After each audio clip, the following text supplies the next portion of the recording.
Alors bonjour!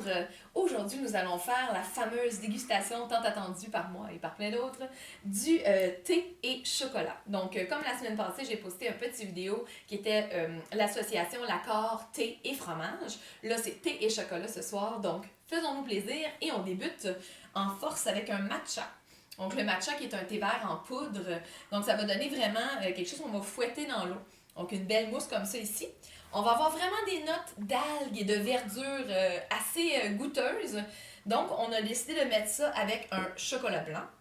On poursuit ensuite avec un Assam des Indes mélangé avec un chocolat au lait. On s'en va avec un Genmaisha, donc ça c'est audacieux, je vous expliquerai pourquoi. Avec un chocolat blanc toujours. Ensuite, on va aller avec un Earl Grey, un de mes favoris, avec un chocolat noir aux fruits. On a choisi les canneberges pour l'occasion. Nous allons poursuivre avec un thé vert au jasmin qu'on a accompagné d'un chocolat noir aux agrumes, celui-là à l'orange. Et finalement, pour terminer, un puer, donc un thé noir vieilli qu'on a accompagné d'un chocolat noir. Donc on débute avec le matcha. Simplement, comme la semaine passée, une petite gorgée du thé pour bien avoir la saveur, verdure et tout ça. Un petit morceau du chocolat. Et une gorgée. C'est vraiment très très bon. Ce qui est intéressant avec ces saveurs-là, c'est que la verdure et tout ça qu'il va avoir dans le thé va être vraiment diminué par le crémeux, le sucré du chocolat blanc. Donc ça va donner quelque chose de très intéressant à ce niveau-là. Très bon. Le deuxième, un Assam. J'aime beaucoup ce Assam-là. C'est un thé qui a plein de corps, qui est très riche. C'est un thé qui peut supporter de mettre du lait, du sucre à l'intérieur. C'est pourquoi, en le mêlant avec un chocolat au lait, on va aller chercher cette onctuosité qui vont vraiment bien se marier. Donc, le Assam thé noir, c'est particulièrement délicieux comme thé, surprenant.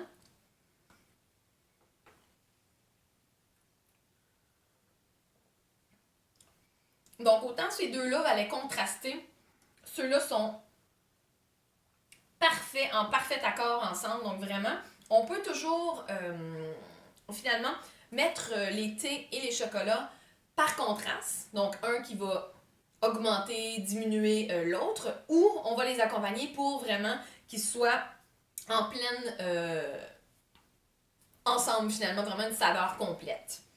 Donc, on retourne avec mon petit chocolat blanc ici. Et là, ça, c'est intéressant. Je vous avais dit, le Genmaisha, c'est un thé vert japonais avec du riz soufflé grillé à l'intérieur.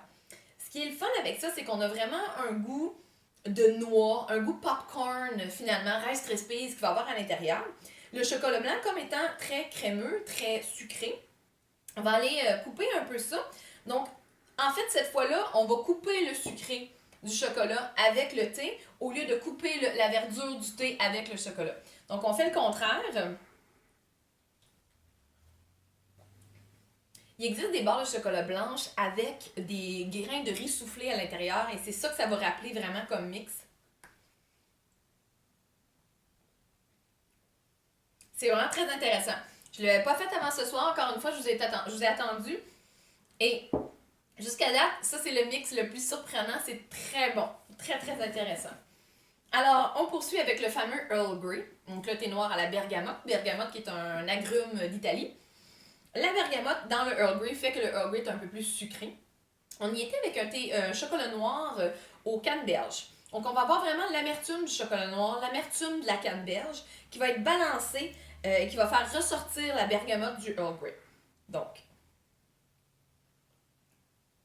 très parfumé. On aurait pu également mettre le Earl Grey avec le thé, avec le chocolat aux agrumes. Il n'y aurait pas eu de problème parce que la bergamote étant déjà un agrume, le mariage serait bien fait. Il y a beaucoup de trucs qu'on peut interchanger. Ils vont pas tous bien aller ensemble, mais on peut se permettre de faire des mélanges comme ça, justement, Earl Grey avec agrumes, et le prochain, on pourrait le mettre avec les fruits et il n'y aurait pas de problème. Donc, chocolat noir à la canneberge avec le Earl Grey.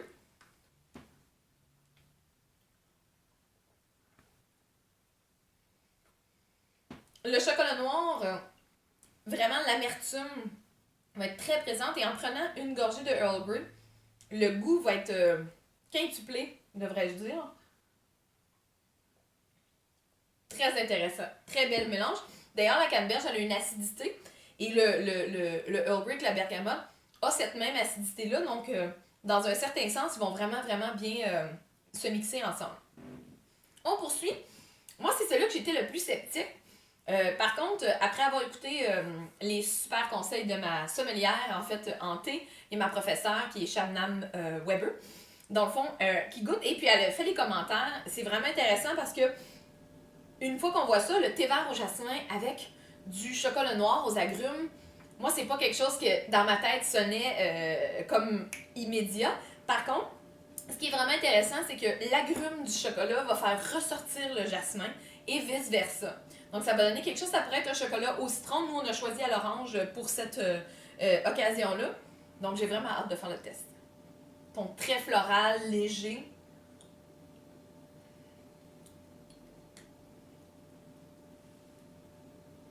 C'est bon, ça? Wow! Ce que ça fait aussi, c'est que ça coupe la verdure. Le chocolat aux agrumes va couper la verdure et remonter le goût du jasmin. Donc, c'est vraiment spécial. Je suis pas mal sûre qu'une barre de chocolat aux fleurs de jasmin, ça serait excellent. Et finalement, pour terminer notre petite dégustation, le puère et le chocolat noir.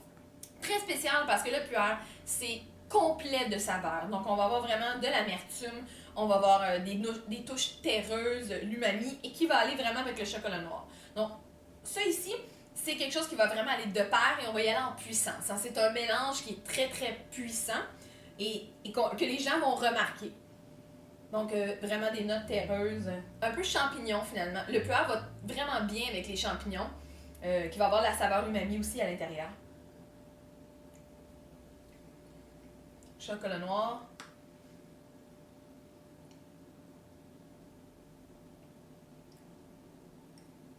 Je dois dire que je suis pas une fan du puer. Par contre, avec le chocolat noir, ce que je trouve que ça fait intéressant, c'est vraiment de diminuer le côté bois, mousse, feuilles d'automne du puer et diminuer également l'amertume du chocolat noir. Donc, je trouve que les deux vont diminuer leur mauvais côté ou leur côté un petit peu plus corsé pour donner un accord vraiment plus douillet. Par contre, si j'aurais à choisir ce soir, les mélanges sont difficiles. Le Assam et le chocolat au lait est un mélange excellent, quelque chose que personne ne va douter. C'est le mélange le plus évident. Par contre, le plus intéressant pour moi, ça va être le Genmaisha avec le chocolat blanc. Je trouve que le contraste est excellent et puis les deux vont très très bien ensemble. Donc, je vous invite à essayer ça. On va probablement se voir la semaine prochaine pour une autre petite vidéo pour mon cours de sommellerie de thé. Merci, bonne soirée et bonne dégustation.